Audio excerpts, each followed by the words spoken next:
Buenos días, soy Leonardo Guidi, analista financiero de Grupo Carey. Hoy es viernes 12 de mayo de 2023 y este es el resumen semanal de los mercados. Bueno, la verdad que tuvimos una semana totalmente lateral, por lo menos en el Standard & Poor's. Lo bueno es que bajó la volatilidad, o sea, en relación a estas velas grandes que veíamos de subas y bajas, que en definitiva seguía siendo una lateralización. Ahora por lo menos ya vemos que, a pesar de que sigue habiendo volatilidad intradiaria, es menor de lo que teníamos hace un par de semanas. Y bueno, también esto un poco contrasta con lo que nos pasaba en los meses anteriores, porque la semana en la que se conocía el dato de inflación, obviamente que con la carga de importancia que tenía y que sigue teniendo, pero ahora ya más disminuida, el dato de inflación, veíamos por ahí semanas bastante volátiles ante la anticipación y después la posterior reacción al dato de inflación. Así que voy a hablar momentáneamente de eso. No hay mucho para hablar del dato de inflación por estas dos razones. Por un lado, porque ya ha perdido importancia en relación a lo que era hace varios meses atrás, cuando la inflación estaba muy alta y todavía no se confirmaba que efectivamente se había alcanzado el pico de inflación y que ya la inflación interanual venía en descenso. Ahora ya claramente, cuando uno mira acá el gráfico de inflación núcleo e inflación interanual, no hay ninguna duda de que en ambos casos se ha alcanzado el pico hace varios meses y que venimos en algunos casos más acelerado, como en la inflación general, y en la inflación núcleo más lenta, pero en ambos casos venimos ya en descenso. Pero la otra razón por la cual tampoco impactó demasiado el dato es porque vino bien en línea con lo esperado, vino 0,4%. Acá en Argentina vino un poquito más alta que 0,4%, pero bueno, concentrados en Estados Unidos, vemos más o menos un poco lo mismo de siempre, que todavía estos dos ítems de la inflación núcleo, que son todo lo que sea alojamiento, donde, bueno, acá están incluidos por supuesto los alquileres y también los servicios de transporte, que es el penúltimo ítem. Estos dos están mostrando un poco de resistencia a la baja, se mantienen los datos mensuales bastante altos. Así que estos dos, digamos que son los principales ítems que están contribuyendo a que la núcleo se mantenga más alta, por lo menos en la variación interanual, que la inflación general. Este mes contribuyó también un poco lo de camiones y autos usados con 4,4, pero vemos que venía bajando bastante, venía con deflación durante varios meses. Así que es un ítem volátil, o sea, no es digamos, el que más tendría que importarnos en este momento. Lo que más tendríamos que mirar, si es que realmente nos importa y queremos seguir bien cómo evoluciona el dato de inflación, son estos últimos ítems, estos dos, que sería la de shelter, o sea, todo lo que sea hábitat, y lo de servicios de transporte.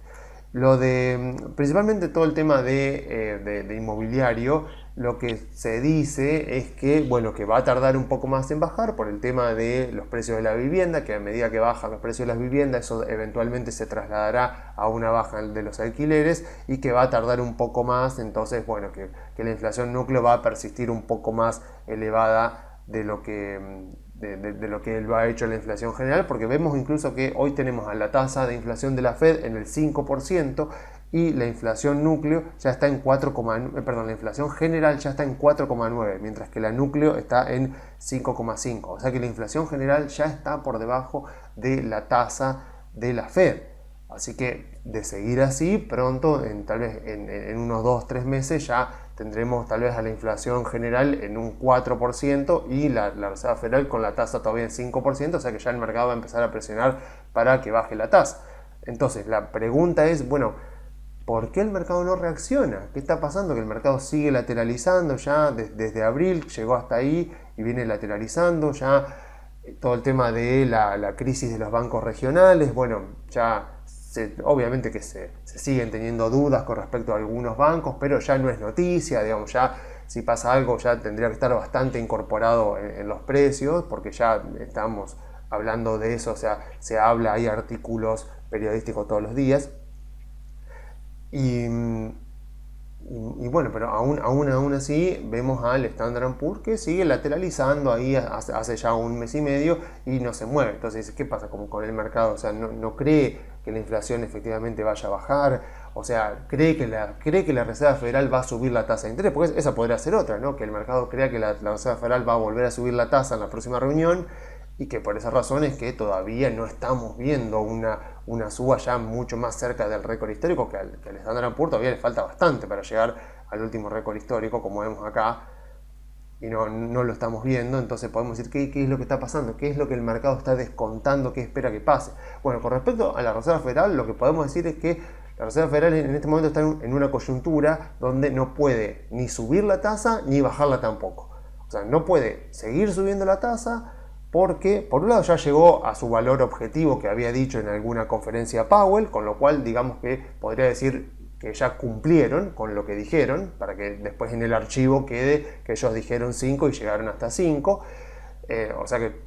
digamos, no tendrían que honrar ninguna palabra previa de ellos como para seguir subiendo la tasa, pero si llegan a seguir subiendo la tasa, fomentarían, o sea, a que continúe la incertidumbre con respecto a los bancos regionales. Imagínense que Powell, o sea, la Reserva Federal, vuelve a subir la tasa de interés y eventualmente cae otro banco regional. Ya que la Reserva Federal se quiera excusar diciendo bueno que no es responsabilidad de ellos, ya no tendría muchos fundamentos. Entonces no puede seguir subiendo la tasa porque se arriesga a que caiga otro banco regional y que obviamente los culpables terminen siendo ellos, y tampoco puede bajar la tasa en la próxima reunión porque estaría dándole la señal al mercado de que ellos creen que la situación es más grave de lo que parece y que puede ser que la situación del sector financiero sea más frágil de la que el mercado está pensando, entonces que por eso están bajando la tasa y podría entonces enviar una muy mala señal. O sea, si terminaron de subir la tasa ahora y en la próxima reunión empiezan a bajarla, ya eso daría un mensaje bastante negativo al mercado. O sea que la Fed está en esta coyuntura, donde no le conviene ni subir la tasa ni le conviene bajarla. Así que lo más probable es que hagan la plancha durante las próximas 2 reuniones y el mercado después está recién mirando para septiembre, aunque la Reserva Federal dice el año que viene, difícil, pero el mercado ya mira que para septiembre, porque hay una reunión en junio, otra en julio, en agosto no, y recién en septiembre. Así que el mercado está mirando que para esa reunión de septiembre ya la Reserva Federal empezaría a bajar la tasa, porque ya si la inflación general está ya por debajo, por ejemplo, del 4% o a la zona del 4%, ya tendría sentido con ya varios meses más de inflación acumulada, ya queda bastante claro de que lo peor ya pasó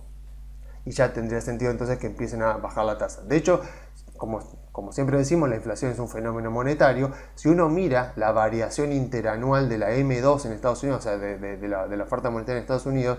está contrayéndose. Fíjense que este gráfico de la Reserva Federal tiene varias décadas de historia y en ninguno de esos años, en ninguno de todos los años de todo este periodo, se vio esto. O sea, si me fijo acá, la M2 en marzo 2023 era 4% inferior a marzo 2022. O sea, la cantidad de dinero en Estados Unidos se está contrayendo. Entonces, teniendo en cuenta que la inflación es un fenómeno monetario y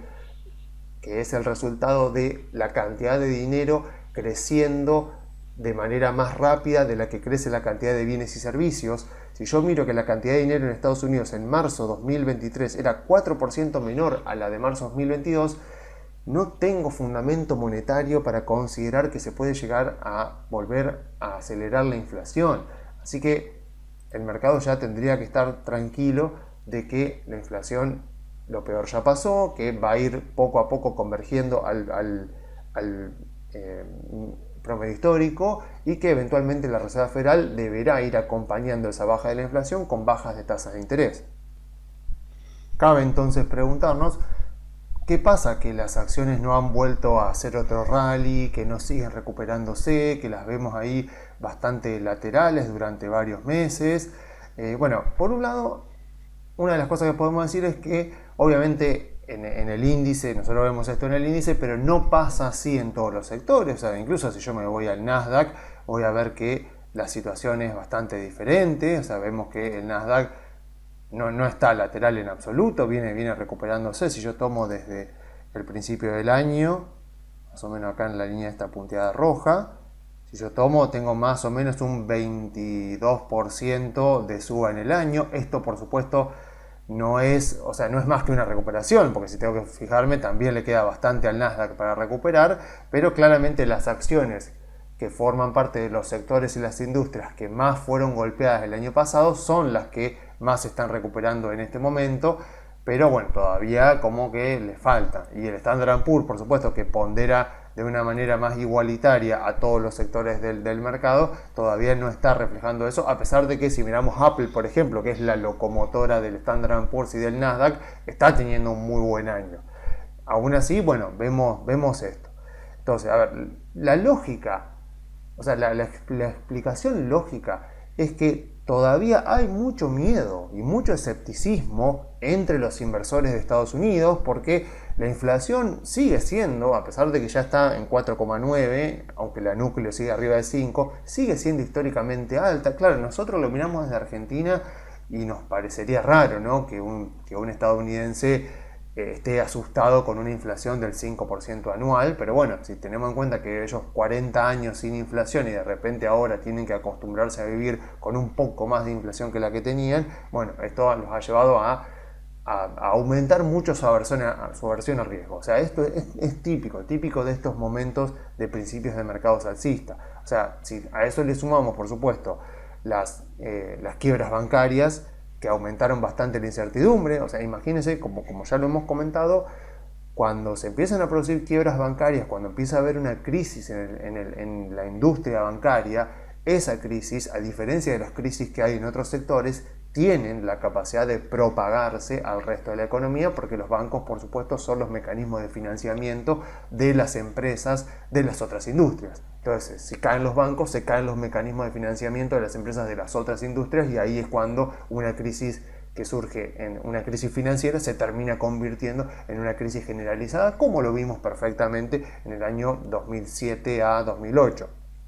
Obviamente que todavía persiste el miedo a la recesión. Jamie Dimon, que es el CEO de JP Morgan, esta semana me parece que fue que dijo que él supone que si viene una recesión va a venir en el segundo semestre de este año, porque lo que él dice es que las familias todavía desde el 2020 tenían ahorros remanentes y que iban gastando ahorros, y eso estaba movilizando la actividad económica, y que, según lo que él ve, las estimaciones que ellos hacen, esos ahorros se van a terminar ahora, y entonces ya la gente se va a tener que ajustar mucho más en cuanto a sus gastos de consumo, sobre todo para el segundo semestre de este año, y ahí recién entonces va a llegar la recesión. La verdad que no sé si tendrá razón o no, el tiempo lo dirá. Lo cierto es que el hecho de que él ya lo diga es información que se transmite, o sea, que se transmite al mercado, además siendo el CEO de JP Morgan, una empresa tan importante, o sea, el banco más grande del mundo. O sea, es claro que esa información ya se propaga y eventualmente se incorpora en los precios. Entonces, venga o no venga una recesión, va a ser una recesión que es muy poco probable que sea una recesión profunda por cómo están los otros indicadores, el indicador de empleo, el indicador de actividad, el indicador de industria. O sea, hay indicadores como los de industria, por ejemplo, que están mal, que están un poco negativos, pero no de una manera catastrófica, que uno pueda decir acá se viene una fuertísima recesión. Y si pensamos que la Reserva Federal ya va a dejar de subir las tasas de interés y que va a empezar a bajarlas durante el segundo semestre de este año, entonces ya quiere decir que incluso la Reserva Federal podría utilizar las tasas de interés para actuar un poco de contrapeso. Entonces, como que por lo menos la narrativa de que se viene una fuerte recesión no tiene ningún sustento. Puede ser que venga una recesión, pero va a ser suave, leve y al mismo tiempo súper anticipada, pero eso no quita que la gente aún así tenga miedo y que quiera ser precavido, y que por supuesto eso hace que en cuanto a sus ahorros, en cuanto a sus inversiones, sea totalmente conservador. O sea, invirtiendo en cuentas de ahorro remuneradas, que están remunerando bastante bien en algunos casos, 3-4%, o incluso en algunos casos algunos bonos, algunos bonos corporativos, y que por ahora se mantengan alejados de las acciones. Entonces tiene sentido pensar que todo este cúmulo de factores están todavía provocando que los inversores en Estados Unidos, bueno, sean todavía bastante aversos al riesgo y que no quieran dar el paso para volver a posicionarse en acciones. O sea, y de vuelta, es típico de inicios de mercados alcistas. Pensemos 2009, ¿no? O sea, pensemos el año 2009, ahí ya terminando la crisis financiera del 2008, con un desempleo que subía mes tras mes hasta octubre de 2009, cuando llegó a tocar el 10%, con una recesión que siguió fuerte en 2009, y aún así en ese momento se inició un mercado alcista que terminó recién en 2020. O sea, ¿quién hubiera dicho? O sea, si uno se paraba en 2009 y decía, bueno, no, mira, a pesar de que el desempleo está subiendo, a pesar de que la recesión es bastante fuerte, a pesar de los problemas que hay con muchas empresas, estamos en un inicio de un nuevo mercado alcista. Obviamente que esa no fue en absoluto el consenso aceptado por el mercado. Todos estaban con mucho escepticismo, con muchas dudas, con mucha negatividad, y eventualmente el que tuvo razón fue justamente el que dijo que era un nuevo mercado alcista, porque efectivamente lo fue. Y de manera similar, aunque no tan intensa, pero sí bastante más acelerada, fue 2020. O sea, imagínense comprar acciones en mayo, abril, junio, por ejemplo, julio. Aunque ya para junio, julio ya las subas eran bastante fuertes, pero imagínense lo que fue en abril, comprar acciones en abril con todo Estados Unidos cerrado, porque las cuarentenas en Estados Unidos se dieron en abril, y las acciones se empezaron a recuperar desde el 24-25 de marzo más o menos. Imagínense lo que era comprar acciones en ese momento y decir, bueno, miren, ya estamos en un nuevo mercado alcista, porque el mercado está descontando las cuarentenas y está descontando las reaperturas, y el mercado está viendo cómo van a rebotar todas las ganancias de las empresas que están cayendo ahora. O sea, el mercado se está anticipando. Bueno, o sea, hubiera sido difícil de creer, y finalmente terminó siendo así. Ahora estamos en una situación parecida, no tan intensa como lo que fue el 2020. Esto fue algo mucho más prolongado en el tiempo, pero parece darse de nuevo todas las mismas características de principios de mercado alcista. Así que aprovechémoslo, aprovechemos estas valuaciones, como vimos la semana pasada, como vimos con otras empresas, como veremos más adelante con Google, con la evaluación de Google, que no creo que vaya a ser para la semana que viene, pero seguro que va a ser para antes de fin de mes, y me está dando resultados bastante positivos, así que me está gustando bastante lo que estoy viendo en la evaluación de Google. Pero así como pasa con Google, pasa con las otras empresas, o sea, porque fueron las empresas más castigadas del año pasado, con lo cual, si uno compraba bancos en 2009, estaba comprando lo que más había caído y lo que más había quedado subvaluado. O sea que tiene sentido también que si uno mira las empresas tecnológicas y las de consumo discrecional y las mira ahora, sean también las empresas que más subvaluadas han quedado, y no tanto, por ejemplo, una empresa petrolera que subió mucho el año pasado, o una empresa de consumo básico, por ejemplo, que dentro de todo no cayó tanto como el resto, o sea que no fue tan golpeada por el sentimiento inversor como lo fueron, por ejemplo, las empresas tecnológicas. Entonces, aprovechemos esta situación. Es una situación que después, más adelante, podemos lamentar,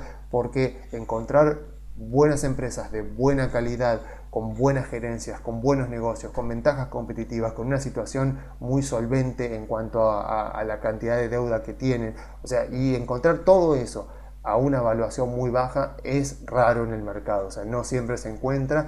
y el mercado nos está dando en este momento la posibilidad de hacerlo. Así que obviamente que si por el contrario tenemos la misma actitud que están teniendo muchos estadounidenses en este momento, con dudas, con preocupación,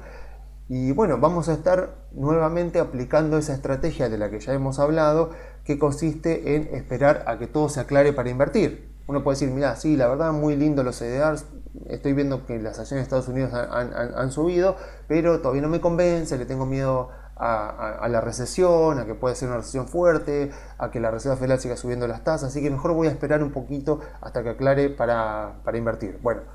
como ya lo hemos comentado, esa es una excelente estrategia para terminar perdiendo dinero a largo plazo, porque vamos a estar siempre comprando caro, vamos a estar comprando cuando el mercado ya nos da el consenso de que efectivamente ahora sí vamos para arriba, esto es un mercado alcista, entonces ya vamos a estar comprando después de muchos otros inversores. Con suerte vamos a ganar dinero, pero los rendimientos seguramente van a ser bajos y tal vez no le ganen al índice, y al mismo tiempo vamos a estar aumentando bastante nuestras chances de que si ocurre algo malo, como compramos a precios altos, se puede producir alguna baja, alguna toma de ganancias, no sé, o puede haber algún hecho negativo en la empresa en la que hemos invertido y que como hemos comprado a un precio alto terminemos teniendo que salir porque eventualmente podemos llegar a necesitar el dinero, por ejemplo, y terminamos saliendo a un precio menor al que hemos comprado, o sea que terminamos perdiendo dinero. Así que el mercado nos está dando estas posibilidades, obviamente que se requiere mucho más control emocional, invertir en este contexto donde todavía no está del todo claro que estemos en un mercado alcista, pero si hacemos las cosas bien y hacemos un correcto análisis de las compañías, o sea, vemos bien toda la parte cualitativa de la compañía y después plasmamos eso, plasmamos cada característica, el modelo de negocio de la compañía, las ventajas competitivas que tiene, si la compañía tiene forma de defenderse de la competencia, mantener altos márgenes de rentabilidad, mantener un crecimiento de 2 dígitos. Si logramos encontrar empresas que tienen esas características y además están bien gestionadas, que tienen poca deuda, o sea, si llegamos a encontrar eso y encontramos a esa empresa a una buena evaluación, y por ejemplo Tesla la semana pasada me demostró que era un ejemplo de eso, Google me está demostrando algo similar, entonces yo digo, si me muevo por estas industrias que fueron las más castigadas del año pasado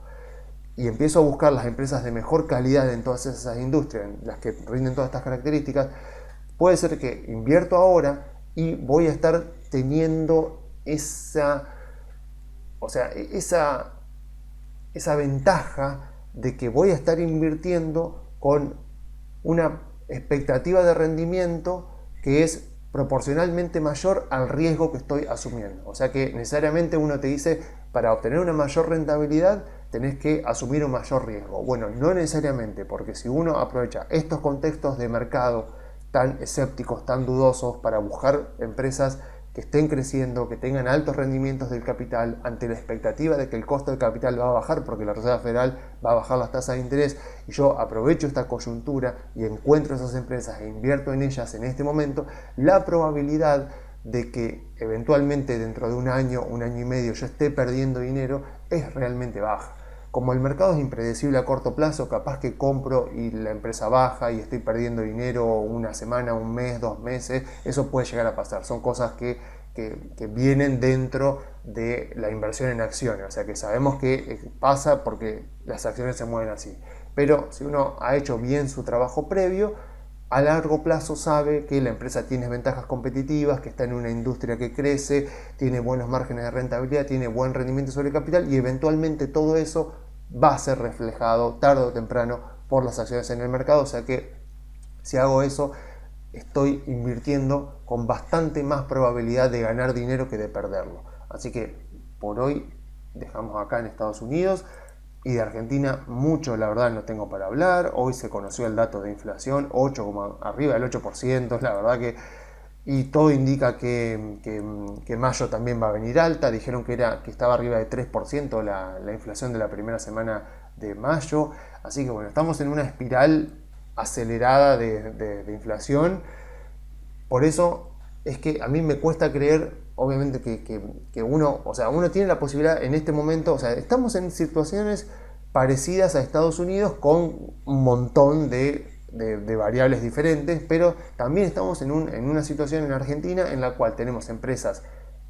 pero ultra subvaluadas, no sé, Autopista del Sol, Transener, Distribuidora Gas Cuyana, bueno, o sea, los bancos también, o sea, a pesar de todo el problema de las LELIQs, con lo cual los bancos son un riesgo aparte, pero si me fijo en las empresas energéticas, en las de utilities, por ejemplo, donde están también las autopistas, Mirgor misma también, o sea, hay una subvaluación extremadamente evidente, o sea, no hay que hacer no hay que poner un Excel, o sea, hay que simplemente mirar un poco el balance y mirar un poco las variables como ya lo hemos visto que determinan el valor de las empresas, y uno no puede evitar concluir que si gana la oposición, sea la que sea la oposición, eventualmente hará un plan de estabilización y las empresas argentinas tienen mucho para ganar. Obviamente que a diferencia de lo que pasó con Macri, ahora hay mucho más escepticismo, muchas dudas, porque también es cierto que el presidente que gane, supongamos que es de la oposición, que, a ver, con el dato de inflación de hoy, yo todavía me cuesta creer que haya personas que sostengan que el oficialismo tiene alguna chance de ganar. Pero bueno, nunca podemos subestimarlo porque ya se lo ha subestimado anteriormente y así no fue. Así que, pero saliendo de eso, o sea, si pienso en un futuro presidente opositor, obviamente que no, o sea, no va a heredar la misma situación que heredó Macri, va a heredar desequilibrios peores, mucho peores a los que heredó Macri. Macri heredó también credibilidad de parte del exterior, con lo cual Macri, al tener esa credibilidad, le permitió endeudarse y patear los problemas para adelante, o sea, no hacer los ajustes que tenía que hacer. El próximo presidente no va a tener eso, así que los ajustes los va a tener que hacer durante sus primeros famosos 100 días de gobierno. Entonces, entiendo que el mercado esté mucho más precavido de lo que estaba en la proximidad de las elecciones que eventualmente ganó Macri. Ahí el mercado estaba súper ilusionado, ahora el mercado está muy precavido. Tiene sentido que esté precavido, no es lo mismo, o sea, no va a heredar la misma situación, va a heredar una situación mucho peor y va a tener que hacer ajustes con muchas más restricciones. Macri tuvo el financiamiento externo, el próximo presidente difícilmente lo va a tener así de entrada, así que entiendo el escepticismo del mercado, pero aún así uno mira las valuaciones de las empresas argentinas y uno sabe que con que mejore un poco, con que el próximo presidente y su ministro de Economía, sobre todo su ministro de Economía, haga un plan de estabilización que ayude a bajar la inflación, a estabilizar las variables. Obviamente que eso va a tener que ajustar tarifa y nos va a doler en el bolsillo, pero sabemos que eventualmente alguien va a tener que hacerlo y cuesta creer que no tenga sentido, o sea, cuesta justificar que no tenga sentido comprar acciones argentinas a estos precios. Obviamente que esto no es para cualquiera, o sea, la persona que esté dispuesta a invertir en acciones argentinas en este momento tiene que estar con una tolerancia al riesgo bastante alta y tolerancia a la volatilidad bastante alta. Fíjense lo que fue la quiebra del Silicon Valley Bank, la del Signature Bank, lo que provocó en las acciones argentinas, sobre todo en las acciones bancarias, o sea que la volatilidad va a ser muy alta. Esa persona al mismo tiempo tiene que estar dispuesta a invertir en acciones argentinas y dejar la inversión ahí por lo menos, si tomo ahora desde mayo, por lo menos un año fácil, porque vamos a tener que pasar todas las elecciones y esperar a que el próximo presidente tome las primeras decisiones y anuncie por lo menos un plan de estabilización. Así que se requiere pensar por lo menos a un año hacia adelante sin tocar la inversión y sabiendo que en el medio puede llegar a haber muchísima volatilidad. La rentabilidad esperada puede ser mayor al 100% en dólares en un año o menos, como ya lo hemos tenido con acciones argentinas anteriormente. Pero no es gratis, justamente, no es gratis porque requiere paciencia y requiere tolerar mucha volatilidad. Aún así, uno mira, o sea, cuando miramos los balances, cuando miramos las empresas argentinas y cuando miramos los datos de inflación y los datos de este gobierno que disminuyen cada vez más las chances de que el oficialismo pueda ser reelecto, la verdad que cada vez tiene más sentido invertir en acciones argentinas, pero entiendo el escepticismo, entiendo la duda de muchos, porque si en Estados Unidos tienen dudas con las variables que tienen ellos, con una leve recesión e inflación del 5%, imagínense acá en Argentina con inflación mensual arriba del 8%, con todavía un porcentaje importante de la ciudadanía que está dispuesto a votar al oficialismo, no importa quién se postule, entonces, lo cual ya genera de todas maneras dudas, y sabiendo que gane quien gane, va a tener que hacer un plan de estabilización que va a ser doloroso y puede llegar a ser muy doloroso durante el primer trimestre del próximo año. Pero como sabemos que el mercado siempre se adelanta, si el mercado empieza a descontar que la oposición va a ganar las elecciones y que el próximo presidente anuncia un plan de estabilización y ese plan es sensato, es coherente, eventualmente las acciones van a empezar a incorporar eso rápidamente en los precios y tal vez no tengamos que esperar un año entero para obtener buenos rendimientos, sino que las acciones ya lo van a ir descontando desde antes. Pero bueno, requiere templanza, requiere de controlar nuestras emociones y de ser disciplinados, saber en dónde nos metemos. Así compramos acciones argentinas, sabemos que Autopista del Sol está barata, que Transener está barato, que Distribuidora de Gas Cuyana son buenas empresas, los bancos también, o sea, obviamente Pampa también, Central Puerto también. Lo que pasa es que esas ya han subido bastante, o sea, les queda menos margen para llegar a valores que hemos considerado altos anteriormente. Las primeras que nombré para mí están relativamente más baratas que las otras, pero bueno, pero requiere de disciplina, o sea, de invertir y de ser pacientes y tolerar esa volatilidad con la expectativa de que el rendimiento puede ser muy alto, pero también de que existe la pequeña chance de que el oficialismo sea reelegido. Yo ya no sé cómo poder justificar eso o qué probabilidad puede tener, para mí es muy baja, y que por lo tanto ese es el riesgo que estamos asumiendo. Aunque también por supuesto estamos asumiendo el riesgo de que eventualmente gane el próximo presidente y que empiece a implementar medidas que no tengan efecto. Pero creería yo que sea quien sea el que va a venir, por lo menos ya sea por ejemplo Juntos por el Cambio, se están reuniendo con Melconian. Patricia Bullrich, por ejemplo, dijo que se reunía con Melconian con la Fundación Mediterránea ya tienen elaborado totalmente un plan de estabilización para la Argentina, o sea que de ser Bullrich la candidata de Juntos por el Cambio, suponemos que iría por ese lado. Larreta también, en teoría, él trabaja con Redrado, que Redrado se sabe que es una persona que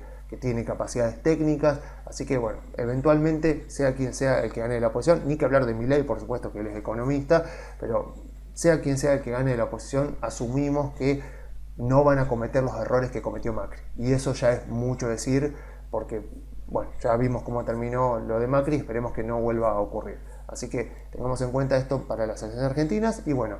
el informe de la semana fue muy largo, así que esta vez quiero dejarlo ya en media hora, porque el de la semana que viene creo yo que también va a ser largo porque tengo contenido extra. Así que yo me despido por esta semana.